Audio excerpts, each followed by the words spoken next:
Back in 1971, you could walk into Walt Disney World for the right price of $3.50. Now, I know what you're thinking, but Brian, inflation. Well, adjusted for inflation, that ticket price today would cost around $20. So, a little less than what Disney is charging. We'll get to more of that in a bit, but first, welcome to episode 114 of Inside 300. I'm your host, Brian Perry, catching you up on Disney and Universal news in 3 minutes. To kick things off, a Floridian woman is claiming that part of her finger was sliced off while riding Skull Island Reign of Kong over at Islands of Adventure.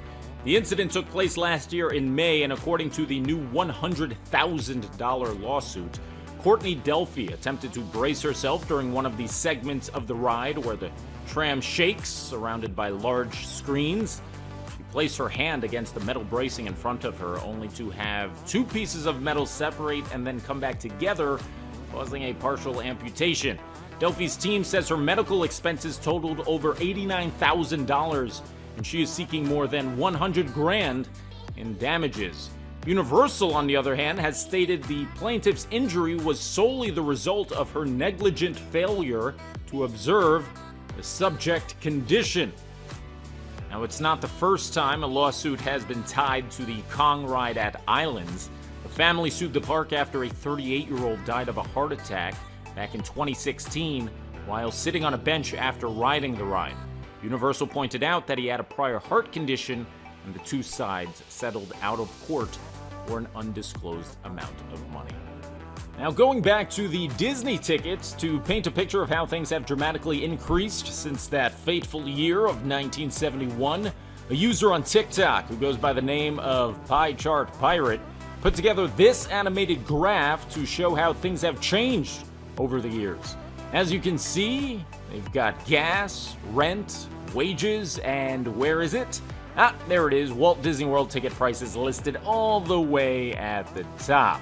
In the end, the video shows that a Disney ticket today costs almost 4,000% of its opening day price. Now, I will say something that a lot of people aren't going to want to hear, and that's that if folks are willing to pay it, Disney is going to charge it.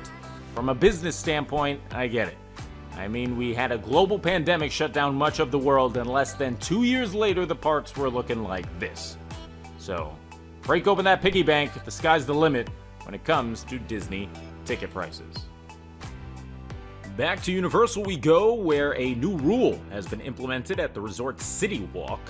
Guests must be at least 21 or with an accompanying guardian who's at least 21 in order to venture into the district on a Friday, Saturday, or Sunday night. Now, the rule comes just a few weeks after a fight broke out inside one of the resort's garages. There are a few exceptions for guests under 21 trying to get into the area, the main one being having a key card at one of Universal's hotels. And finally, real quick, it's time for this day in Disney history. We go back to 1969, where 999 Happy Haunts welcomed in a new guest, you, for the very first time. Happy birthday, Haunted Mansion.